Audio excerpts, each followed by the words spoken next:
Hello साथियों, मैं पंकज वैष्णव आप सभी का स्वागत करता हूं आज के इस सेशन में। आज की क्लास में हम समझने वाले हैं 12th क्लास के पर्यावरण विज्ञान सब्जेक्ट का चैप्टर नंबर 6 जिसका नाम है प्राकृतिक पारितंत्र। इस चैप्टर का एक भाग हम ऑलरेडी समझ चुके हैं। आज की क्लास में हम इसका दूसरा भाग समझने वाले हैं। पहले भाग में हमने क्या समझा था कि ये प्राकृतिक पारितंत्र आखिर होता क्या है। प्राकृतिक पारितंत्र को हम मुख्य रूप से दो भाग में बांटकर समझ सकते हैं, एक स्थलीय पारितंत्र और दूसरा जलीय पारितंत्र। स्थलीय पारितंत्र क्या होता है? जो स्थल पर पाया जाता है, जैसे कि वन हो गया, घास के मैदान हो गए, मरुस्थल वाला हिस्सा हो गया, टुंड्रा क्षेत्र हो गया। ये क्या है? ये स्थलीय पारितंत्रों के उदाहरण है।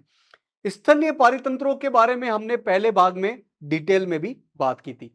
पारितंत्रों का दूसरा प्रकार होता है जलीय पारितंत्र, मतलब पेड़ पौधों, जीव जंतुओं और अजैविक घटकों की जो इकाई बनती है, जो पानी के अंदर बनती है, उन्हें बोला जाता है जलीय पारितंत्र। अब जलीय पारितंत्र के भी दो प्रकार होते हैं, एक अलवणीय और एक लवणीय या महासागरीय। अलवणीय पारितंत्र क्या होता है? जिसमें लवण नहीं पाया जाता है, जैसे कि झीलों में, नदियों में, तालाबों में, इनमें बनने वाला जलीय पारितंत्र। और दूसरी तरफ होता है लवणीय या महासागरीय पारितंत्र, जिनमें बड़ी मात्रा में लवण होता है, जैसे कि सागर में, महासागर में, ज्वार नदमुख में बनने वाला पारितंत्र। तो आज के इस भाग में हम मुख्य रूप से जलीय पारितंत्र को ही समझने वाले हैं। तो जलीय पारितंत्र का निर्माण जो होता है वो जल निकायों में पाए जाने वाले पादप और जंतु समुदाय के द्वारा होता है। तो जलीय पारितंत्र नाम में ही समझ में आता है कि वो पारितंत्र जो पानी के अंदर बनता है, इसमें जीव जंतु, पेड़ पौधे, अजैविक घटक, हम पानी के अंदर की बात करते हैं। जलीय पारितंत्रों का वर्गीकरण लवणता के आधार पर दो प्रकार से किया जाता है। अब इस जलीय पारितंत्र को भी हम दो भाग में बांट सकते हैं। किस आधार पर? लवणता के आधार पर, नमक के आधार पर। पहला है अलवणीय और दूसरा है समुद्री। अलवणीय नाम से ही समझ में आता है, इसमें लवण नहीं होगा या न के बराबर होगा, और समुद्री जिसमें लवण बड़ी मात्रा में होता है। अलवणीय जिसमें नदियां, झरने, तालाब आते हैं, और समुद्री जिसमें महासागर, सागर, समुद्र, ज्वार नदमुख आते हैं। तो एक एक करके दोनों को हम समझते हैं। पहला है अलवणीय जलीय पारितंत्र। जल जिसका चक्र लगातार चलता रहता है और जिसमें कम मात्रा में ही या जीरो लवण पाया जाता है। तो ये अलवणीय जलीय पारितंत्र कौन सा होता है? जिसका जलीय चक्र लगातार चलता रहता है। कैसे? सूर्य के तापमान की वजह से पानी का वाष्पोत्सर्जन होता है, भाप बनकर उठता है, इसका कंडेंसेशन होता है, ये बादल बनते हैं, बादल हवा के साथ आगे जाते हैं और आगे पहाड़ से टकराकर या कुछ और दशाओं की वजह से बारिश होती है, वापस पानी धरातल पर ही आ जाता है। जहां से ये चला था वहीं पर वापस आ गया, मतलब ये लगातार एक सर्कल के रूप में घूमता रहता है और इसमें लवण की मात्रा भी बहुत कम होती है। इसे अलवण जल कहते हैं तथा इसका अध्ययन क्या कहलाता है? लिम्नोलॉजी या फिर सरोविज्ञान कहलाता है। अब इसमें भी दो प्रकार है, एक तो स्थिर या फिर रुका हुआ जल और दूसरा है बहता हुआ लगातार चलने वाला जल। स्थिर या रुका हुआ जल जो कि तालाब में पाया जाता है, झीलों में पाया जाता है, दलदल में पाया जाता है। अब इनका पानी नमकीन नहीं होता है, खारा नहीं होता है, लवण वाला नहीं होता है, इसलिए ये अलवणीय जलीय पारितंत्र है। और चूंकि इसका पानी रुका हुआ है, बह नहीं रहा है, तो फिर ये स्थिर या रुका हुआ जल पारितंत्र के अंतर्गत आ जाता है। दूसरा है बहता हुआ जल, जिसमें झरने आ जाएंगे, पर्वतीय जल स्रोत मतलब नदियां, धाराएं, ये सारी चीजें आ जाएगी। तो अलवणीय जलीय पारितंत्र में भी दो है, एक रुका हुआ और एक बहता हुआ। रुका मतलब पानी रुका हुआ है, तालाब, झीलें, और एक है बहता हुआ जिसमें आ जाएगा झरना, नदियां, धाराएं आदि।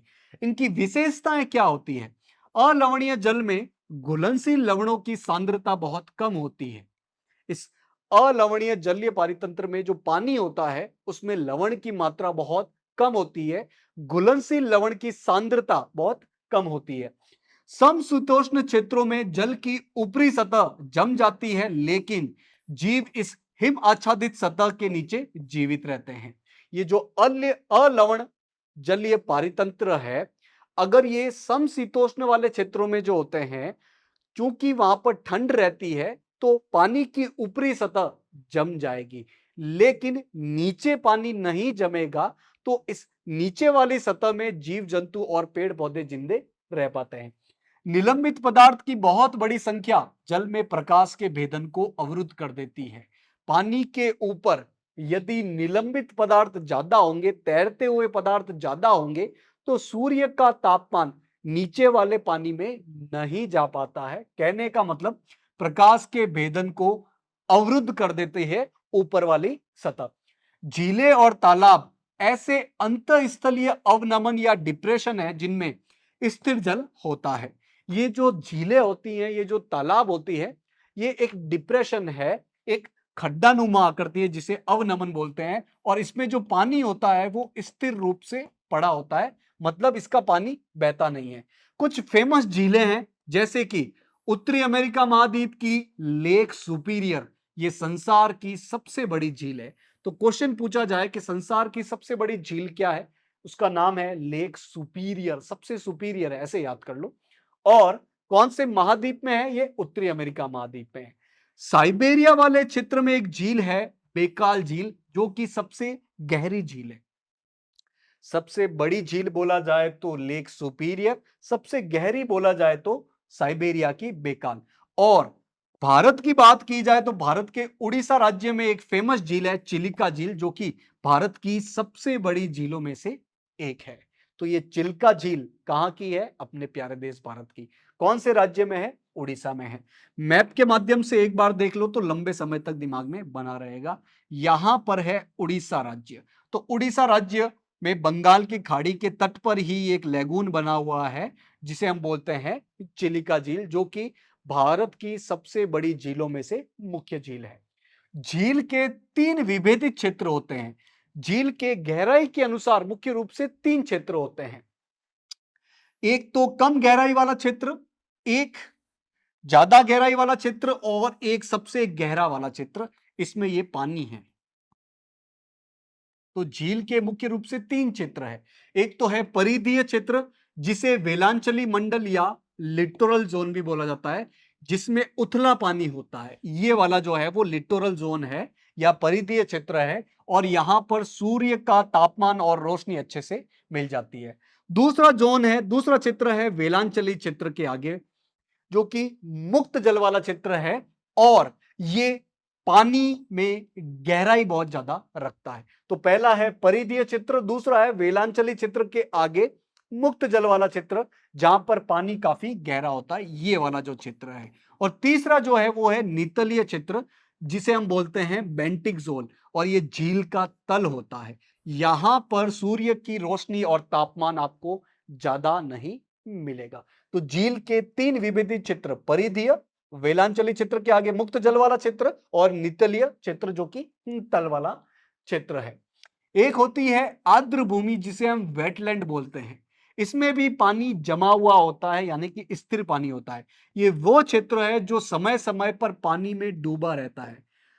अगर इसे हम आसान भाषा में कहें तो ये दलदल का ही एक रूप है। मतलब यहां की मिट्टी समय समय पर उथले पानी से भरी रहती है। यहाँ पर उभयचर प्राणी बड़ी मात्रा में मिलते हैं। उभयचर मतलब जो जमीन पे भी रह सकते हैं, जो पानी में भी रह सकते हैं, जैसे कछुआ हो गया। तो चूंकि ये गीला क्षेत्र है, कुछ पानी है, लेकिन पानी ज्यादा गहरा नहीं है, तो यहां पर मुख्य रूप से उभयचर प्राणी देखने को मिलेंगे। इसके अलावा यहाँ पर बड़े जलीय जीव भी समृद्ध मात्रा में देखने को मिलते हैं। उदाहरण के तौर पर अगर आर्द्र भूमि की बात की जाए तो अनूप यानी कि स्वाम्प है, कच्छ यानी कि मार्स है। इसके अलावा मैंग्रोव, ये भी आर्द्र भूमि के अंतर्गत ही आ जाते हैं। ये मैंग्रोव क्या होते हैं, अनूप क्या होते हैं, कच्छ क्या है, ये हम आने वाली स्लाइड में समझने वाले हैं। जलीय पारितंत्र में जो लवणीय जलीय पारितंत्र है वो कहलाता है समुद्री पारितंत्र। तो इसका संबंध जो है वो समुद्र से और सागर के साथ साथ समुद्री जीवों से भी है। कहां मिलेंगे ये?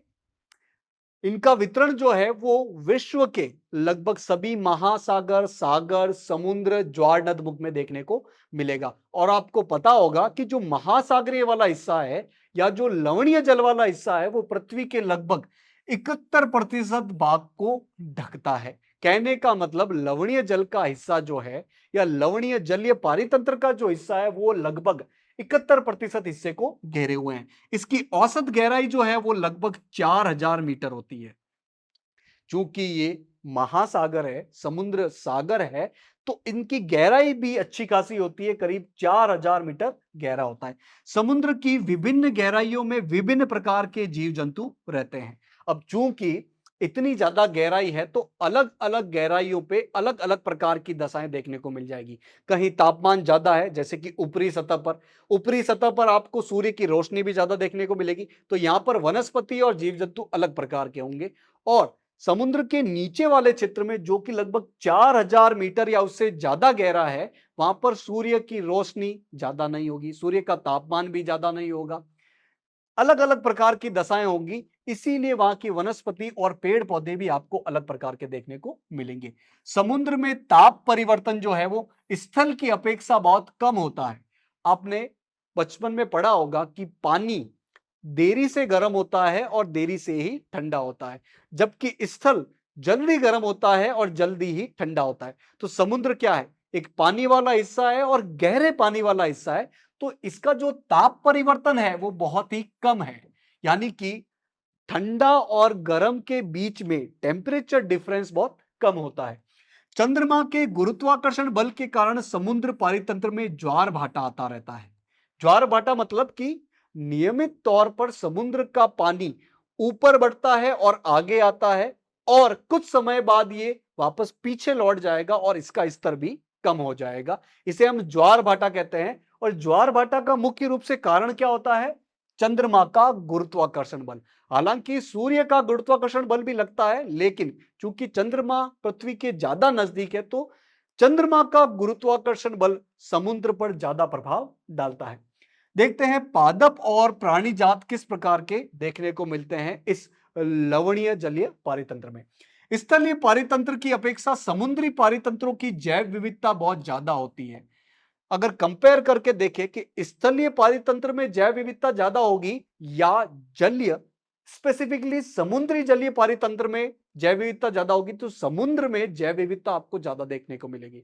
अलग अलग प्रकार के जीव जंतु, अलग अलग प्रकार की मूंगा चट्टानें, अलग अलग प्रकार की वनस्पति बहुत ज्यादा देखने को मिलती है हमें समुद्री पारितंत्र में। जैसे कि डाई एटम्स देखने को मिलेंगे, शैवाल, डाइनोफ्लेटलेट या फिर जेलीफिश। ये स्वतंत्र रूप से प्लवन करने वाले कुछ समुद्री जीव है, यानी कि समुद्र के सतह पर आपको मुक्त रूप से, स्वतंत्र रूप से तैरते हुए ये जीव देखने को मिल जाएंगे। इसके अलावा विशाल क्रस्टेशियन, मोलस्क, कछुए, सील, डॉल्फिन, वेल, ऐसे भारी भारी बड़े बड़े जानवर जो कि मुख्य रूप से स्तनधारी जीव है, वो स्वतंत्र रूप से तैरने वाले जंतु है, ये आपको बीच वाली गहराई में ज्यादा देखने को मिलेंगे।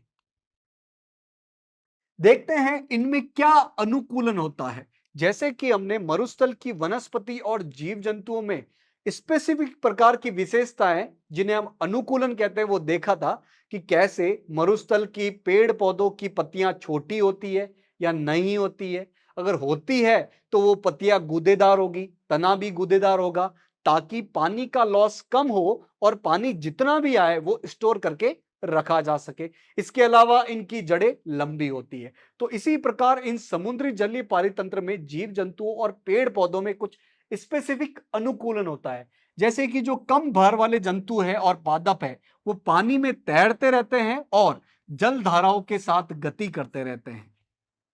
तो जो कम भार वाले जंतु है, जो छोटे जंतु है और जो छोटे छोटे पादप है, या तो ये पानी के ऊपर सतत रूप से तैरते रहेंगे या ये पानी में धाराओं और लहरों के साथ एक जगह से दूसरी जगह पर मुक्त रूप से जाते रहेंगे। समुद्री पादप और जंतु लवणों की उच्च सांद्रता के प्रति सहनशील होते हैं। हमने देखा कि समुद्र का पानी मुख्य रूप से खारा होता है, इसमें लवण की मात्रा बहुत ज्यादा होती है। तो इसके अंदर जो पेड़ पौधे और जो जीव जंतु पाए जाते हैं, उनमें ऐसा अनुकूलन होता है, ऐसी कुछ स्पेसिफिक विशेषताएं होती है जिसकी वजह से वो समुद्र के पानी में अपना सर्वाइवल कर सकते हैं। समुद्र की अधिक गहराई में रहने वाले जीव जैव दीप्ति दर्शाते हैं। समुद्र की अधिक गहराई मतलब बहुत गहरे में जो जीव जंतु रहते हैं वो जैव दीप्ति दर्शाते हैं, मतलब कुछ प्रकाश रिलीज करते हैं। ये प्रकाश का उत्सर्जन करते हैं, लाइट का उत्सर्जन करते हैं, जैसे कि जुगनू को आपने देखा होगा।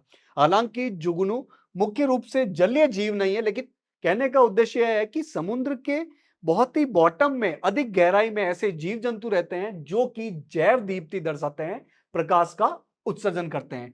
वे अपने भोजन के लिए ऊपरी समुद्री क्षेत्रों पर निर्भर रहते हैं। जो बॉटम में, बहुत ज्यादा गहराई में जो जीव जंतु रहते हैं वो अपने भोजन के लिए ऊपरी सतह पर जो जीव जंतु पाए जाते हैं उन पर निर्भर रहते हैं। तो आज की क्लास में हमने मुख्य रूप से क्या समझा, जलीय पारितंत्र क्या होता है, जलीय पारितंत्र के ये दो हिस्से यानी कि अलवणीय जलीय पारितंत्र और लवणीय जलीय पारितंत्र कौन कौन से हैं। तो आपको करना क्या है, आज जो भी चीजें समझी है उसको आज ही रिवाइज करना है ताकि लंबे समय तक अपने दिमाग में बनी रह सके। आशा है आज की क्लास आपको समझ में आई होगी। आज के इस सेशन से जुड़ने के लिए आप सभी का बहुत बहुत धन्यवाद।